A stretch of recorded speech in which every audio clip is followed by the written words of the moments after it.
তো hello guys, welcome to my channel Russell explain. পরের সপ্তাহে মানডে নাইট রতে ডাব্লিউডাব্লিউ আঙ্কেল হাউডি আর চ্যাট গেবলার মধ্যে ম্যাচ অফিসিয়াল করে দিয়েছে, আর এটা হবে আঙ্কেল হাউডির ডাব্লিউডাব্লিউতে ডেবিউ ম্যাচ।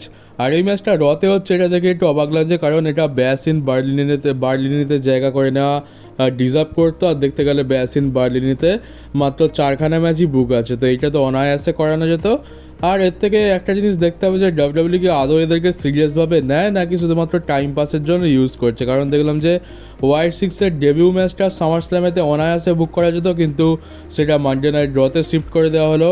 আর এখন আঙ্কেল হাউডি যে ওয়াইড সিক্সের সবথেকে বড় মেম্বার, আর চ্যাট গেওয়ালও খুব একটা ছোটোখাটো স্টার তো নয়, তো এদের মধ্যে ম্যাচটাও ব্যাস ইন বার্লিনেতে বুক করাই যেত। আর তাছাড়া একটা আঙ্কেল হাউডির ডেবিউ ম্যাচ, কিন্তু এটাকেও তেমন গুরুত্ব দেওয়া হলো না, আর এটাকে মানডে নাইট ড্রতেই বুক করে দিল। তো এইটা আর কিছু বুঝতে পারছি না কি হচ্ছে। ওয়াইড সিক্সকে নিয়ে আদৌ ডাব্লিউডাব্লিউ কী করতে চায় সেটা ডাব্লিউডাব্লিউ মনে হয় নিজেই বুঝতে পারছে না। এছাড়া ব্রনসন রিডের সাথে ব্রন স্ট্রোম্যানের ম্যাচটাও পরের মানডে নাইট ড্রয়ের জন্য বুক করে দেওয়া হয়েছে। এই ম্যাচটাও কিন্তু অনেক বড় একটা ম্যাচ, এটাও কিন্তু অনায়াসে ব্যাস ইন বার্লিনে বুক করা যেত, কিন্তু সেটাও ডাব্লিউডাব্লিউ করলো না। আর এবারে বলতে হবে যে ব্রন স্ট্রোম্যান ফাইনালি ছুটকো ছাটকা ফিউচারে একটা বড় সড়ো অপোনেন্ট পেয়ে গেছে ব্রনসন রিডের রূপে, কিন্তু যা বুঝতে পারছি এখানে ব্রনসন রিডকেই পুশ করা হবে, ব্রন স্ট্রোম্যান আবার এখানে মার খাবে আর ম্যাচটা হেরেও যাবে। কিন্তু কী আর করা যাবে, কাউকে তো হারতে হবে। ব্রনসন রিডেরই না হয় ভালো হোক, ব্রন স্ট্রোম্যান তো সেই কবে থেকে বাজেভাবে নির্যাতিত হচ্ছে, তো আর না হয় আর একটু দেখে নিলাম। তো এই একটা ম্যাচ হলো যেটা ব্যাস ইন বার্লিনেতে আমরা দেখতে পেলাম না, এটাকে আমরা পরের সপ্তাহে মানডে নাইট ড্রতেই দেখতে পাবো।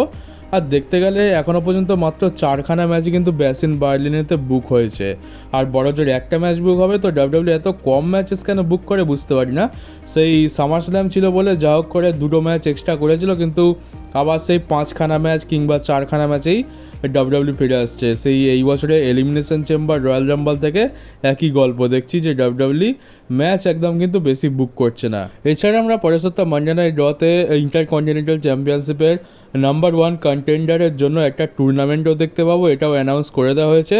আর এই টুর্নামেন্টের এখনও পর্যন্ত একটাই নাম কনফার্ম হয়েছে, আর সেটা হচ্ছে জে উসো এই টুর্নামেন্টে থাকছে। আর পরের সপ্তাহে আমরা আরও পার্টিসিপেন্ট দেখতে পাবো, আর টুর্নামেন্টটা কীভাবে হবে সেটাও দেখতে পাবো। আর তোমাদেরকে আমি বলেছিলাম যে ডাব্লিউডাব্লিউ ফেটাল ইনফ্লুয়েন্স নামে একটা ট্রেডমার্ক ফাইল করেছে, আর সেটা একটা ফ্যাকশানের জন্য, আর সেটা রিভিল হয়ে গেছে। এটা এনএক্সটির একটা ওমেন্স ডিভিশনের ফ্যাকশান তৈরি হয়েছে ফেটাল ইনফ্লুয়েন্স নামে, আর পরের সপ্তাহে এনএক্সটিতে এই টিমটা ডেবিউ হতে চলেছে। তো এটা নিয়ে আর বেশি মাথা ঘামানোর কিছু নেই, এটা এনএক্সটির জন্য, মেন রস্টারের জন্য নয়। আর ডাব্লিউডাব্লিউ জেকব ফটোর জন্য অফিসিয়াল থিম সং রিলিজ করে দিয়েছে, এটা ইউটিউবের ওপরে অ্যাভেলেবেল আছে, তোমরা চাইলে গিয়ে শুনতে পারো। আর থিম সংটার নাম দেওয়া হয়েছে সামওয়ান ডেস্ট্রয়ার। আর যেমনটা বলেছিলাম যে ড্রু ম্যাকিন্টায়ার আর সিএম পাঙ্কের মধ্যে ব্যাস ইন বার্লিনেতে একটা স্ট্র্যাপ ম্যাচ হবে, আর এটা আমরা মানডে নাইট ড্রতে দেখতেও পেয়ে গেলাম যে এদের মধ্যে একটা স্ট্র্যাপ ম্যাচ অফিসিয়াল করা হয়ে গেছে। তো আমরা এদের মধ্যে দ্বিতীয় ম্যাচ দেখতে চলেছি। এই ম্যাচটা সম্ভবত সিএম পাঙ্ককে জেতানো হবে, কারণ এদের মধ্যে 3 নম্বর একটা ম্যাচও হবে যেটা হবে ব্যাড ব্লাডে, আর সেখানে হয়তো হেল ইন এ সেল স্টিপুলেশনও থাকবে। তাই প্রথমটা যখন ড্রু ম্যাকিন্টায়ার জিতেছে তখন এটা সিএম পাঙ্ককে জিতিয়ে দেওয়া হবে, দুজনেই একেবারে সমান সমান থাকবে। আর তারপরে ব্যাড ব্লাডে গিয়ে ফাইনাল ম্যাচটা আমরা দেখতে পাবো।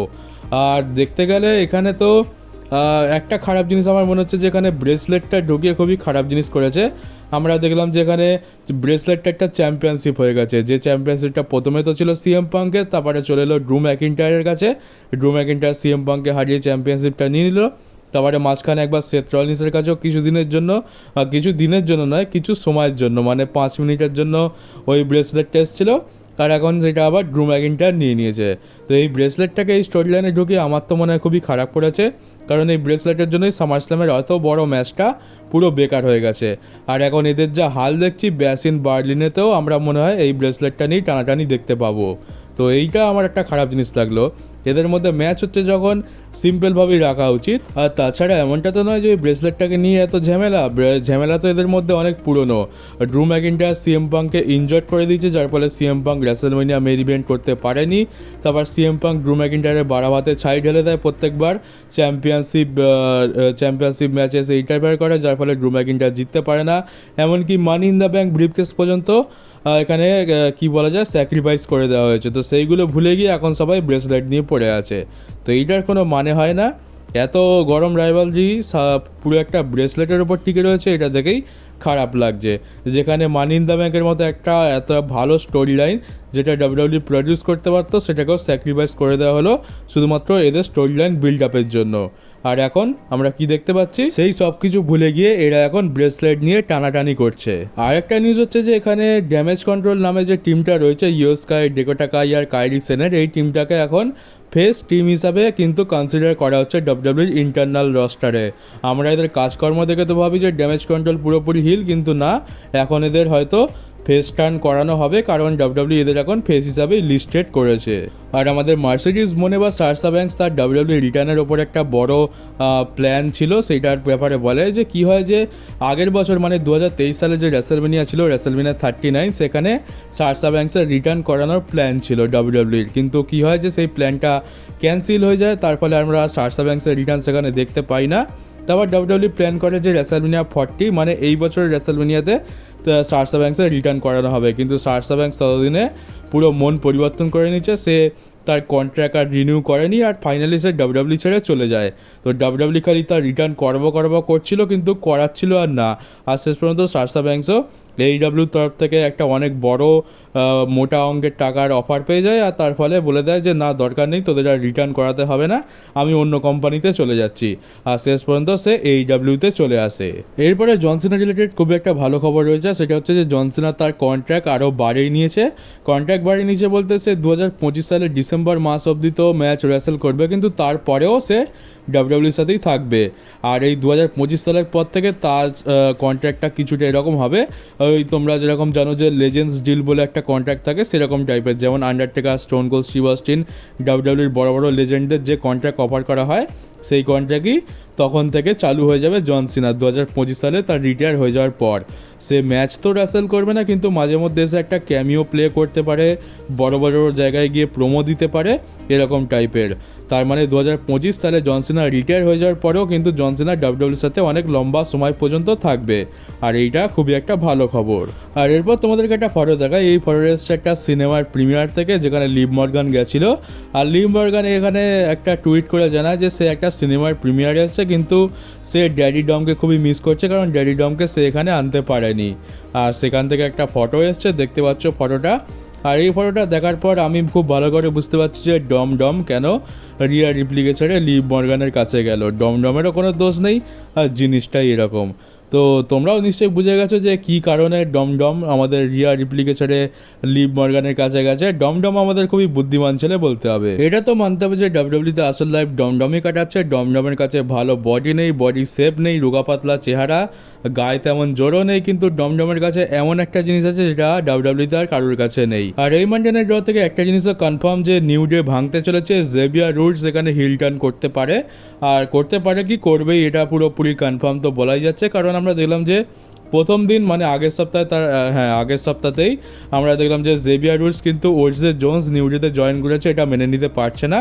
আর তারপর এই সপ্তাহে দেখলাম যে ক্যারিয়ান ক্রসের টিমের সাথে এখানে ট্যাগ টিম ম্যাচ ছিল, যেখানে জেভিয়ার রুডস কোপি কিংস্টনের কাছে ট্যাগ চাইছিল, ভাবছিল যে ট্যাগটা পেয়েও যাবে, কিন্তু মাঝখান থেকে এসে ওটসে জোন সেই ট্যাগটা নিয়ে নেয়। আর তারপরে জেভিয়ার রুডসের মুখ কেমন হয়ে গেছে তো দেখতেই পাচ্ছ।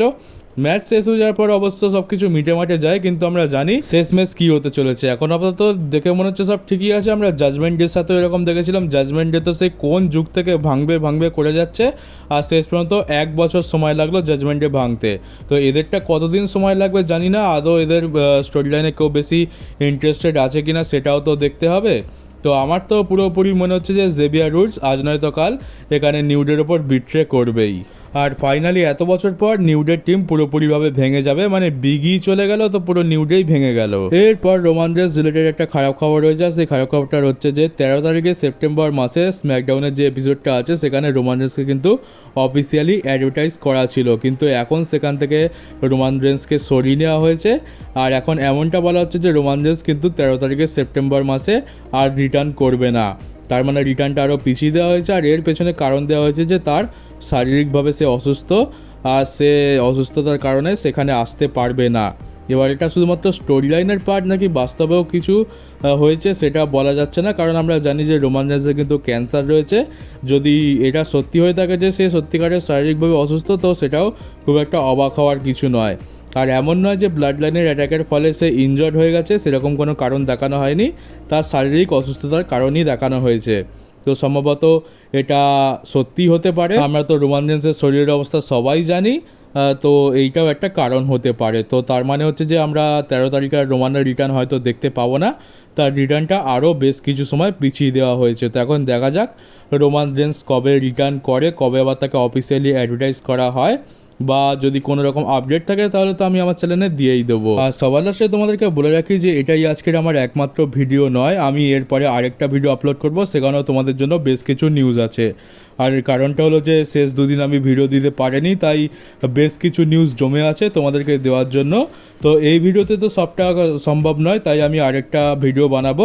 তো আজকের টোটাল দুটো ভিডিও আসতে চলেছে, যেটা এখন তোমরা দেখছো এইটা একটা, আর একটা ভিডিও বেশ কিছুক্ষণ পর আসবে। তো তোমরা ওয়েট করো, সেখানেও তোমাদের জন্য অনেক বড় মশলাদার খবর রয়েছে। তো চলো গাইজ, আপাতত এই ভিডিওটা এনজয় করো। এই ভিডিওটা কেমন লাগলো কমেন্ট বক্সে অবশ্যই জানিও। নতুন থাকলে চ্যানেলটাকে সাবস্ক্রাইব করে নোটিফিকেশন বেলটাকে অবশ্যই অন করে দিও, আর ভিডিওটাকে একটু শেয়ারও করে দিও। তো চলো গাইজ, ওয়েট করো আমার পরের WWE নিউজ ভিডিওর জন্য।